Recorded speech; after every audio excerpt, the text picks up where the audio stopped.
Hello दोस्तों, welcome to only IAS. Date है आज की 30 दिसंबर 2022 एंड आप सभी का स्वागत है आज के एडिटोरियल डिस्कशन में। देखिए, आज हम जो मुद्दे डिस्कस करेंगे उनमें से एक इम्पॉर्टेंट मुद्दा होगा regarding voice technology to combat cyber fraud. आजकल के टाइम पर आप नोटिस कर रहे हो साइबर फ्रॉड बहुत ज़्यादा बढ़ते जा रहे हैं।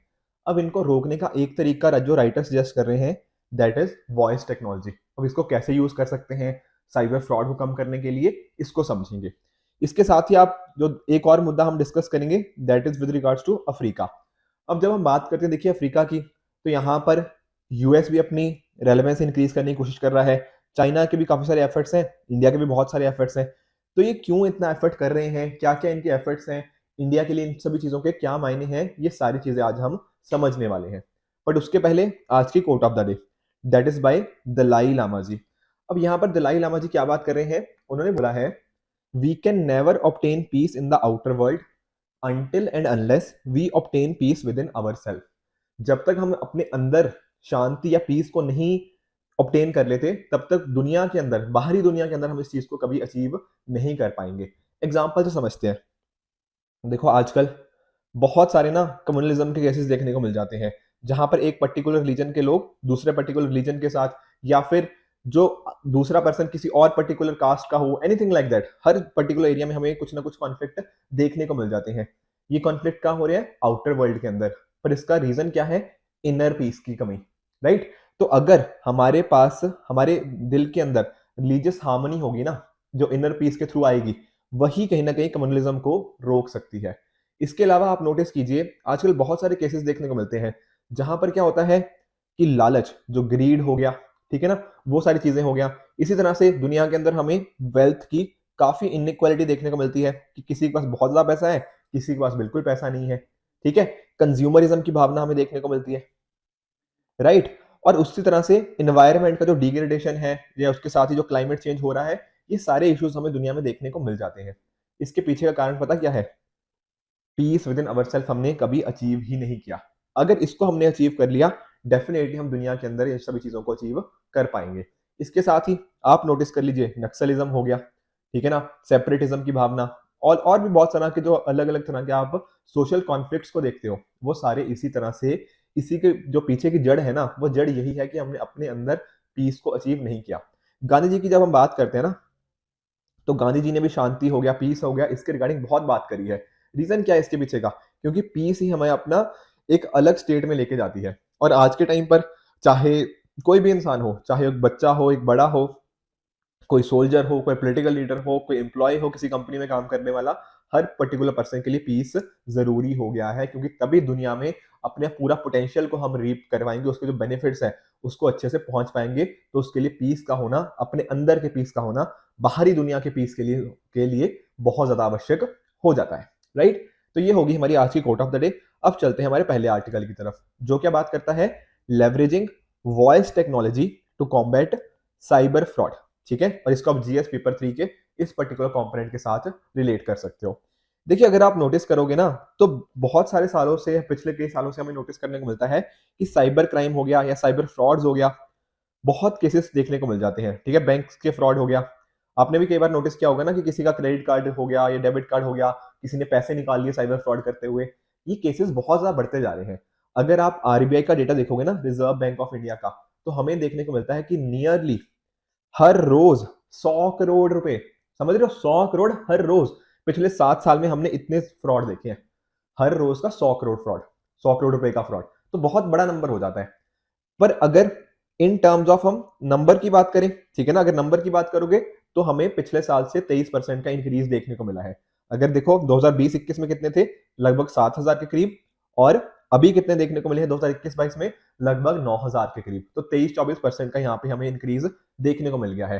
पर अगर अमाउंट की बात करें तो अमाउंट में कमी है। कहने का मतलब क्या है कि पहले जो फ्रॉड होते थे ना, वो बिग अमाउंट्स के होते थे, बड़े बड़े अमाउंट्स के। अब क्या होता है, फ्रॉड छोटे छोटे अमाउंट्स के भी होने लग गए हैं, पर उनकी क्वांटिटी बहुत बढ़ गई है, नंबर बढ़ गया है, ठीक है ना। तो हर कोई पर्सन, मैं हो गया, आप हो गया, हर किसी के साथ साइबर फ्रॉड की एक पॉसिबिलिटी बन जाती है। इसके पीछे का सर कारण क्या है? कारण देखो डिजिटल पेमेंट्स एक तो है, डेफिनेटली डिजिटल पेमेंट इंपॉर्टेंट चीज है और काफी इसकी सहूलियत भी है। पर अगर आपको डिजिटल लिटरेसी नहीं है, अगर आपको पता नहीं कि किसको देना है, कैसे देना है, या फिर कई बार हमसे ना कॉल कर लेते हैं। आप सबने जमताड़ा के बारे में सुना होगा, ठीक है? झारखंड के अंदर एक पॉपुलर प्लेस है। तो वहां पर से इस तरह के कॉल आ जाते हैं कि सर हमारा हम इस बैंक से बोल रहे हैं, आप अपना ओटीपी शेयर कर दो, क्योंकि आपका अगर आप कार्ड ब्लॉक नहीं करवाना चाहते तो हमारे साथ ओटीपी शेयर कर दो। तो उससे क्या होता है, आपके अकाउंट से पैसे निकाल लिए जाते हैं। तो इस तरह के ना डिजिटल इलिटरेसी होने की वजह से या लिटरेसी ना होने की वजह से ये एक इशू आ जाता है साइबर फ्रॉड का। बाकी टेलीफोन बैंकिंग के बढ़ने से हो गया, ऑनलाइन बैंकिंग सर्विसेज का अच्छे से इस्तेमाल ना होने की वजह से ये इश्यूज हमें यहाँ पर देखने को मिल जाते हैं। और इसका इम्पैक्ट क्या आता है? इम्पैक्ट मेरे पे ऊपर आता है, इसी तरह से गवर्नमेंट के ऊपर भी आता है। जो अलग अलग हमारी एजेंसीज इस डायरेक्शन में काम करती हैं उनके ऊपर भी इफेक्ट आता है, क्योंकि लॉ इन्फोर्समेंट के ऊपर एक क्वेश्चन मार्क उठ जाता है। अब यहाँ पर राइटर का एक मानना है कि इन सभी चीजों को सॉल्व करने के लिए ना जो वॉइस टेक्नोलॉजी है, ठीक है ना, यहाँ पर आप इमेजेस के अंदर देख सकते हो, ये वॉइस टेक्नोलॉजी एक इंपॉर्टेंट रीजन हो सकता है। इसको इसको रोकने का एक तरीका हो सकता है वॉइस टेक्नोलॉजी। रीजन क्या है? देखो, आपने नोटिस किया होगा कि सिक्योरिटी के लिए ना हम सभी कुछ ना कुछ यूज करते हैं।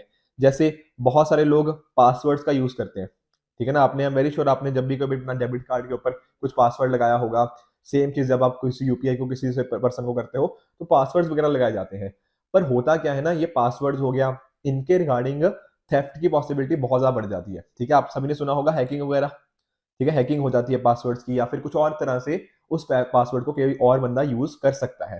पर जब तक जहां बात होती है वॉइस टेक्नोलॉजी की, ऐसा नहीं है कि ये भी 100% टेक्नोलॉजी बिल्कुल फुल प्रूफ है, नहीं। पर एज कंपेयर टू जो बाकी और मैकेनिज्म्स है ना, उनके कंपैरिजन में ये टेक्नोलॉजी काफी अच्छी काम करती है। सर ये काम कैसे करती है? देखो, ये आपकी वॉइस को रिकॉग्नाइज करेगी, ठीक है ना। आपकी वॉइस जो होगी उसको रिकॉग्नाइज करेगी एंड उसी बेसिस पे हर चीज वर्क कर सकती है। तो अगर जो बाकी के मेथड्स की हम बात करें, जो स्मार्टफोन्स के अंदर अलग अलग तरह के बायोमेट्रिक्स आते हैं, तो वहां पर ना डीप फेक्स जैसी पॉसिबिलिटी आ सकती है। अब डीप फेक क्या है? देखो, डीप फेक कुछ नहीं है, आपकी मान लो जो इमेज है या आपकी वीडियो है, उसको किसी और से रिप्लेस कर दिया और बिल्कुल हूबहू आपकी जैसा ही लगे। तो वो सारी चीजें हमें देखने को मिल जाती हैं। तो यहाँ पर ना बैंक्स के केस में अक्सर ना इस तरह के फ्रॉड्स वगैरह बहुत ज्यादा बढ़ गए हैं। और इसको रोकने का एक तरीका क्या हो सकता है? आप वॉइस का यूज करो। अब वॉइस के अंदर वही जो मैंने आपके साथ बात कर रहा था ना, आपकी वॉइस प्रिंट की तरह क्रिएट कर दिया जाएगा, एक डिजिटल उसका वॉइस प्रिंट बन जाएगा। फिर वो सामने वाला पर्सन क्या कर सकता है? आपकी वॉइस को ऑथेंटिकेट कर सकता है कि अच्छा, आपकी आवाज ये है और आपकी ओरिजिनल वॉइस कैसी है, दोनों को मैच कर दिया। अगर मैच हो गया तभी वो ट्रांजैक्शन हो पाएगी, अदरवाइज वो ट्रांजैक्शन डिक्लाइन हो जाएगी। जैसा आप देखते हो ना, पासवर्ड, अगर सही पासवर्ड नहीं डालोगे तो क्या होगा? ट्रांजैक्शन नहीं हो पाएगी। पर पासवर्ड्स को हैक किया जा सकता है बड़ी आसानी से। पर on the other hand voice को हैक करना काफी मुश्किल है।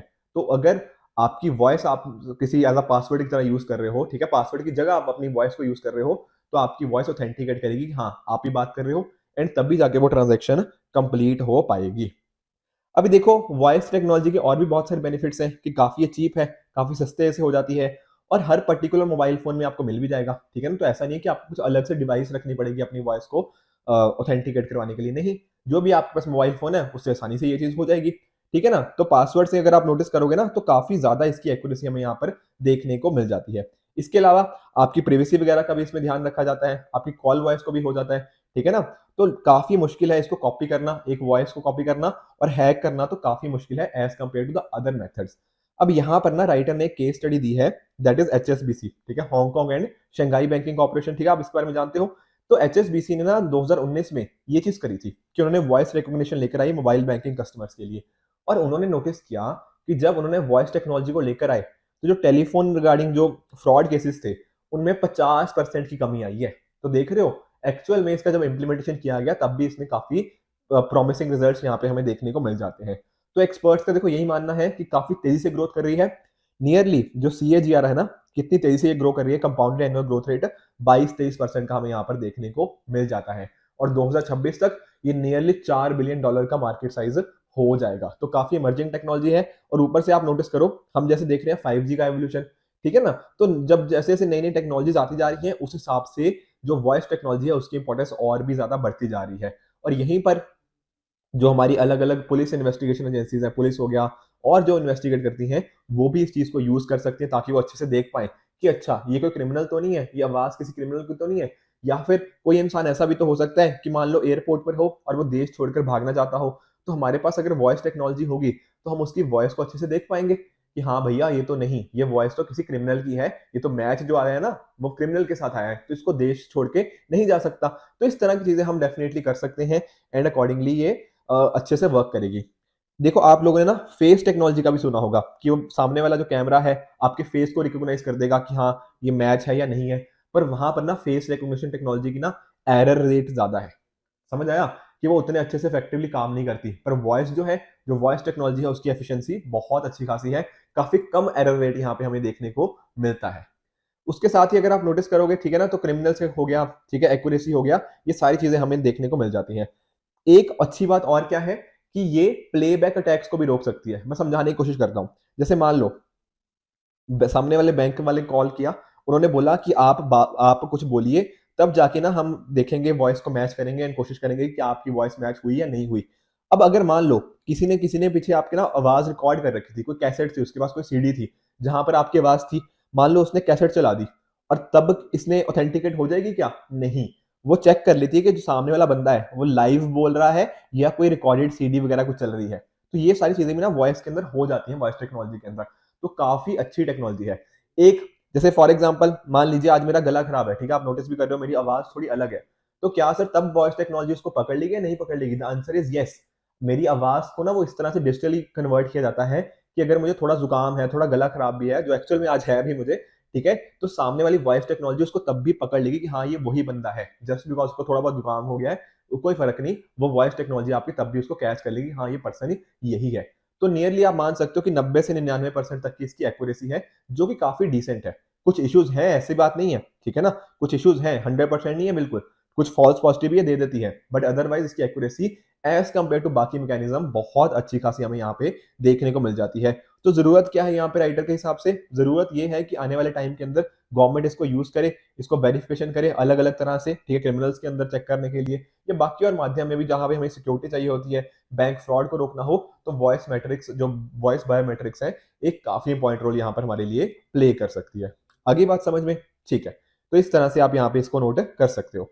अब चलते हैं हमारे हम दूसरे आर्टिकल की तरफ, जो कहाँ पे रिलेट करता है अफ्रीका के रिगार्डिंग, ठीक है, focus on Africa, the heart of the global south, और इसको आप जीएस पेपर 2 के इस पर्टिकुलर कंपोनेंट के साथ रिलेट कर सकते हो।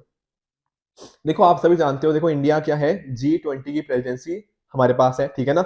अब एक साल जो है नेक्स्ट हमारे लिए एक बहुत ही इंपॉर्टेंट साल रहने वाला है। अब जब हम बात करते हैं कि हमारे लिए इंपॉर्टेंट है, तो हमें ना एक अफ्रीका की भी बात जरूर कर लेनी चाहिए। क्यों? क्योंकि जो अफ्रीका है वो ग्लोबल साउथ की एक तरह से मेजर आवाज है, ठीक है, आप जानते हो, ठीक है, पंडित जवाहरलाल नेहरू जी के टाइम से हम साउथ की बात करें, ग्लोबल साउथ की, तो इंडिया का इंपॉर्टेंट रोल रहा है और आज के टाइम पर भी इंपॉर्टेंट रोल बन जाता है, और अफ्रीका इसमें एक बहुत इंपॉर्टेंट रोल प्ले करने वाला है। आप सभी जानते हो नियरली 54 कंट्रीज हमें अफ्रीका कॉन्टिनेंट के अंदर देखने को मिल जाएंगी। अब ये जो कंट्रीज हैं, कुछ डेवलपिंग कंट्रीज हैं यहाँ पे और कुछ काफी कम डेवलप्ड है, लीस्ट डेवलप्ड कुछ कंट्रीज यहाँ पे देखने को मिल जाती हैं। तो यहाँ पर ना ये 54 कंट्रीज का समूह इतना इंपॉर्टेंट हो जाता है कि कोई भी चीज मान लो कि यूनाइटेड नेशन जनरल असेंबली के अंदर कुछ वोटिंग करवानी हो, तो वहां पर ये ग्रुप काफी साथ में वोट करता है, तो काफी अच्छा खासा इनका कॉन्ट्रीब्यूशन रहता है। अब ये सारी बातें इंडिया भी जानता है, ये सारी बातें चाइना भी जानता है, ये सारी बातें यूएसए भी जानता है। तो अभी जो यूएस और अफ्रीका के लीडर समिट हुआ ना, उन सभी चीजों के अंदर हमें ये चीजें देखने को मिली। जैसे एग्जांपल समझाता हूँ, अभी दिसंबर 13 से लेकर दिसंबर 15 के बीच में जो सेकंड यूएस अफ्रीका समिट था वो वॉशिंगटन में हुआ। अब इसमें क्या हुआ? इसमें देखो ये अफ्रीकन कंट्रीज के 49 कंट्रीज के लीडर्स और साथ ही साथ जो वहां का अफ्रीकन यूनियन है उसकी चेयर ने पार्टिसिपेट किया। इसके साथ ही यूएस की तरफ से सर कौन था? यूएस की तरफ से वहां के प्रेसिडेंट जो बाइडेन जी थे, ठीक है, तो उन्होंने भी एक इंपॉर्टेंट रोल प्ले किया। तो यहाँ पर इन्होंने आपस में बैठ के डिस्कस किया कि अब जो कोविड-19 का इम्पैक्ट है इसको कैसे कम करें, आने वाले टाइम के अंदर कुछ ऐसा पेंडेमिक या तो ना आए या फिर उसके इम्पैक्ट को हम कैसे कम करें, ये सारी बातें यहाँ पे डिस्कस हुई। उसके साथ ही क्लाइमेट जो चेंज आ रहा है उसका नेगेटिव इम्पैक्ट बहुत सारी कंट्रीज के ऊपर फेस हो रहा है, उसको हम कैसे कम कर सकते हैं।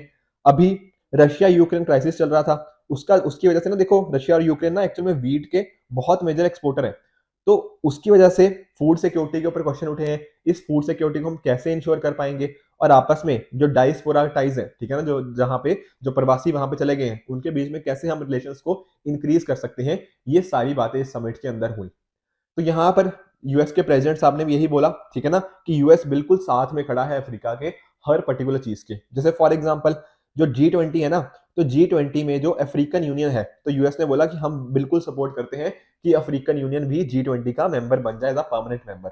ऊपर से आप जानते हो, ठीक है, यूएनएससी के बारे में, यूएन सिक्योरिटी काउंसिल, ठीक है, 5 मेंबर्स आपको यहाँ पे देखने को मिल जाएंगे, as in sorry 5 permanent members देखने को मिल जाएंगे और 10 नॉन परमानेंट होते हैं। तो 5 परमानेंट मेंबर के अंदर आप जानते हो यूएस हो गया, यूके हो गया, ठीक है, चाइना हो गया, रशिया और फ्रांस, ये 5 है। अब यहाँ पर यूएस ने बोल दिया है कि वो पूरी तरह से सपोर्ट करता है कि अफ्रीका की तरफ से भी रिप्रेजेंटेशन हो। देखो यहाँ से कोई भी कंट्री ना अफ्रीकन कंट्री नहीं है, तो यूएस ने बोल दिया कि हम सपोर्ट करते हैं कि एक परमानेंट रिप्रेजेंटेशन अफ्रीका का भी हो in United nation security council. अब यहाँ पे राइटर बात करें कि देखो ये जो पहला मुद्दा है ना कि अफ्रीकन यूनियन G20 को ज्वाइन कर जाए, ये तो आसानी से किया जा सकता है और काफी तेजी से किया जा सकता है अगर इंडिया और यूएस मिलकर जो आसियान और ईयू का थोड़ा रेजिस्टेंस है उसको रोक पाए। पर जो दूसरा मुद्दा है कि यूएन सिक्योरिटी काउंसिल के अंदर इनको परमानेंट सीट दी जाए, ये काफी मुश्किल है। ठीक है, हम देखो आप भी जानते हो, देखो इंडिया हो गया, ठीक है, ब्राजील हो गया, जापान हो गया, जर्मनी हो गया, ये चारों कंट्रीज जिनको हम G4 कंट्रीज भी बोलते हैं, ये G4 कंट्रीज भी अपनी तरफ से पूरी कोशिश कर रहे हैं कि यूएनएससी की इनको भी परमानेंट सीट मिले। पर यूएन सिक्योरिटी काउंसिल में कोई रिफॉर्म हमें देखने को मिल ही नहीं रहा काफी सालों के अंदर। तो अगर वो पूरी तरह से यूएस से सपोर्ट भी कर रहा है ना अफ्रीका को, तो इसका कोई ज्यादा शायद मीनिंग नहीं है। उसी तरह से एक प्रॉमिस ये भी था कि जो वहां के प्रेसिडेंट है बेसिकली जो बाइडेन जी और वाइस प्रेसिडेंट, वो अफ्रीका को जल्दी ही विजिट करेंगे। अगर आप नोटिस करोगे ना तो 2015 के बाद में किसी भी यूएस प्रेसिडेंट ने विजिट नहीं किया अफ्रीका को, ठीक है ना, तो एक इंपॉर्टेंट यहाँ पे भी ये भी कमिटमेंट है। तो क्लियरली आप देख सकते हो कि यूएस और अफ्रीका कोशिश कर रहे हैं कि आपस में इंगेज करें। अब यहाँ पर ना देखो अफ्रीका काफी अंडर डेवलप्ड एरिया है, जैसे मैंने बताया कि most of the country least developed countries है। तो अफ्रीका को मीनिंग क्या है, अफ्रीका को क्या चाहिए, बेसिकली बहुत सारी इन्वेस्टमेंट चाहिए। तो यूएसए ने ना बहुत सारे प्रोमिस भी करे हैं, जैसे फॉर एग्जाम्पल $21 बिलियन ये आईएमएफ को देंगे ताकि जो भी प्रॉपर फाइनेंसिंग हो इन लो एंड मिडिल इनकम कंट्रीज को प्रॉपरली मिल पाए। ठीक है, तो उस तरह से बहुत सारी चीजें यहाँ पे इन्वेस्टमेंट करी जा रही है। इसी तरह से इन्होंने नोटिस किया कि अगले 3 सालों के अंदर नियरली $55 बिलियन अफ्रीका के अंदर ये इन्वेस्ट करना चाहते हैं। तो काफी मेजर इन्वेस्टमेंट हमें यहाँ पे यूएसए की देखने को मिल जाती है। पर अगर आप नोटिस करोगे ना चाइना की इन्वेस्टमेंट की, तो चाइना की इन्वेस्टमेंट काफी ज्यादा है। फॉर एग्जाम्पल आप नोटिस करो, चाइना सबसे बड़ा ट्रेडिंग पार्टनर है अफ्रीका का और उसी तरह से चौथा सबसे बड़ा इन्वेस्टर है अफ्रीकन कॉन्टिनेंट के अंदर। इसके साथ ही अगर आप थोड़ा ट्रेड को कंपैरिजन करो ना यूएस और चाइना का, तो यूएस और अफ्रीका का ट्रेड कितना था, $45 बिलियन, वेरस चाइना और अफ्रीका कितना था, $254 बिलियन। तो नियरली 5-6 गुना ज्यादा है मतलब चाइना और अफ्रीका का trade as compare to US Africa का। उसी तरह से इन्वेस्टमेंट का भी आप देखोगे ना, पिछला जैसे जैसे स्टॉक है तो चाइना काफी तेजी से यहाँ पर अपने पांव पसार रहा है। उसके अलावा अगर आप नोटिस करो एक अलग से ना फोरम बना रखा है कॉपरेशन के लिए, उसका क्या नाम है, FOCAC, forum on China Africa cooperation. ये 2000 में बना था। अब यहाँ पर क्या होता है, हर 3 साल में ना यहाँ के लीडर बेसिकली चाइना के लीडर और साथ ही साथ ये जो अफ्रीका के जो मिनिस्टर्स और लीडर्स हैं ये आपस में मिलते हैं। एक बार मिलने कहाँ पे, एक बार मिलेंगे चाइना के अंदर, बीजिंग जो है उनकी कैपिटल, ठीक है ना, बीजिंग के अंदर मिल लेंगे। उसी तरह से अफ्रीकन कैपिटल में भी एक बार मिलेंगे, ठीक है, 3 साल में एक बार वहां पे, फिर अगले 3 साल बाद अफ्रीका के अंदर। तो इस तरह से ये चीजें चलती रहती हैं। तो एक तरह से ना अलग से इन्होंने फुल फ्लेज मैकेनिज्म बना रखा है कि इस तरह से इन पर वर्क करेंगे। ये क्या शो करता है, ये क्लियरली शो करता है कि चाइना बहुत ही स्ट्रांगली चाहता है अफ्रीका के साथ अपने रिलेशंस को बेहतर करना। जैसे एग्जांपल से समझो, लास्ट ईयर ना जो डकर, ठीक है ना, दरअसल में जो वेस्ट अफ्रीका के अंदर एक कंट्री है सेनेगल, उसकी कैपिटल है ये, वहां पर ये मीटिंग हुई थी 2021 के अंदर। वहां पर क्या कमिटमेंट हुई, एक तो जैसे अफ्रीका ने माना कि हाँ हम सपोर्ट करते हैं वन चाइना प्रिंसिपल को, उसी तरह से जो चाइना का BRI है, वन बेल्ट वन रोड, जो बेल्ट एंड रोड इनिशिएटिव, इसको सपोर्ट करते हैं और आपस में ग्लोबल डेवलपमेंट इनिशिएटिव। तो काफी ज्यादा सपोर्ट अफ्रीका भी चाइना को यहाँ पर देखते हुए कर रहा है।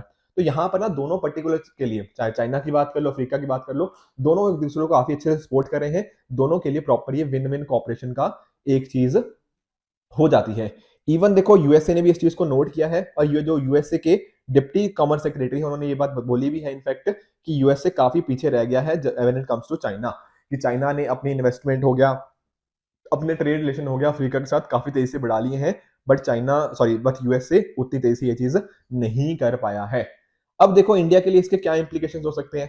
इंडिया के लिए ये इंप्लीकेशंस है कि देखो इंडिया की इंपॉर्टेंस ना काफी लंबी और काफी पुरानी रही है अफ्रीका के साथ। हमारी दोस्ती काफी अच्छी खासी है अफ्रीका के साथ, पर इसका मतलब ये नहीं है कि हम कॉम्प्लिसेंट हो जाए कि कि हमारी तो दोस्ती बड़ी अच्छी है, हमें कुछ नहीं भी करेंगे तब भी सही चलेगा, ऐसा नहीं है। चाइना और यूएसए पूरे अपनी कोशिश कर रहे हैं, तो इंडिया को भी डेफिनेटली यहाँ पे अच्छे से स्ट्राइव करना पड़ेगा। हमारी जो करंट गवर्नमेंट है उन्होंने भी काफी सारे एक्सचेंजेस कर रहे हैं, जैसे फॉर एग्जांपल कुछ स्टूडेंट एक्सचेंज प्रोग्राम हम वहां पे कर रहे हैं, वहां के स्टूडेंट्स को हम आसानी से इंडियन यूनिवर्सिटीज में पढ़ पाए, उसके लिए फैसिलिटीज हैं। इंडिया और जापान ने मिलकर, ठीक है, जो एशिया अफ्रीका ग्रोथ कॉरिडोर उसकी बात करी जा रही है। तो इस तरह से इंडिया ने भी काफी सारे अलग अलग कमिटमेंट्स, अफ्रीका के साथ इंडिया काफी सारी चीजें यहाँ पर करते हुए आपको देखने को मिल जाएगा।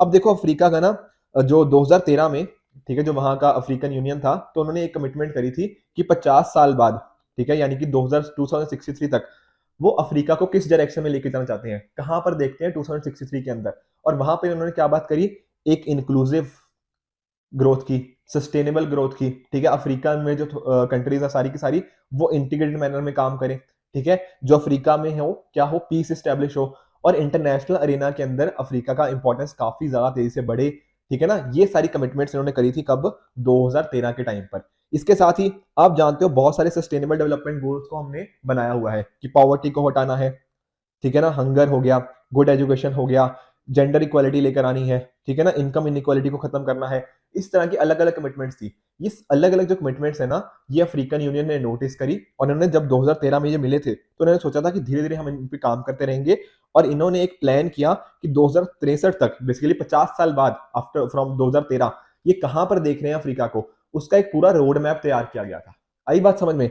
तो यहां पर इंडिया के पास एक बहुत अच्छी खासी अपॉर्चुनिटी है कि अब जब हमारे पास G20 की प्रेसिडेंसी है, तो हम क्या कर सकते हैं, अफ्रीकन यूनियन को एक परमानेंट मेंबर बना सकते हैं G20 का। उससे क्या होगा, इंडिया और अफ्रीका के देखो जो ऑलरेडी रिलेशंस काफी अच्छे हैं, इनको हम और तेजी से इंक्रीज कर सकते हैं। जो अफ्रीका का गोल है 2063 तक, जो उनका डेवलपमेंट का एजेंडा है, उसके अंदर हम एक इंपॉर्टेंट कॉन्ट्रीब्यूशन प्ले कर सकते हैं। अब आज के टाइम पर अगर देखोगे ना, ठीक है ना, तो चाइना के साथ कुछ इंडिया का बॉर्डर कॉन्फ्लिक्ट चल रहा है, यूक्रेन के साथ जो रशिया यूक्रेन क्राइसिस चल रहा है उसका इंपैक्ट हो गया, इकोनॉमी में कुछ इश्यूज हैं, कोविड-19 का इंपैक्ट है। तो इन सभी ने ना इंडिया और अफ्रीका के रिलेशंस थोड़े से इंपैक्ट दिए हैं। तो यहाँ पर अगर इंडिया इस पर्टिकुलर जो अफ्रीका एजेंडा है 2063 का डेवलपमेंट का, अगर वहां पर हम कंट्रीब्यूट करें तो डेफिनेटली ये सारे रिलेशन इंप्रूव होंगे। G20 प्रेसिडेंसी को इंडिया अच्छे से यूज कर सकता है, और इंडिया लाइक माइंडेड कंट्रीज के साथ इन्वॉल्व होके अफ्रीका के साथ अच्छे से काम कर सकता है। अब अगर आप नोटिस करोगे तो इंडिया अफ्रीका फोरम समिट 2024 की स्टार्टिंग में होने वाला है, तो डेफिनेटली अगर हम उसको अच्छे से डायरेक्शन में काम करेंगे तो इंडिया अफ्रीका के रिलेशन इंप्रूव होंगे, एंड इंडिया भी एक ग्लोबल लेवल पे एक अच्छे रोल प्ले कर सकता है ग्लोबल साउथ कॉपरेशन को इंक्रीज करने के लिए, राइट। तो ये सारी चीजें जो आज हमें डिस्कस करनी थी, आई होप आपको सारे आर्टिकल्स अच्छे से समझ आए होंगे। इसी तरह से आप भी अपने एंड पे हार्ड वर्क करते रहिए। Good bye and good luck.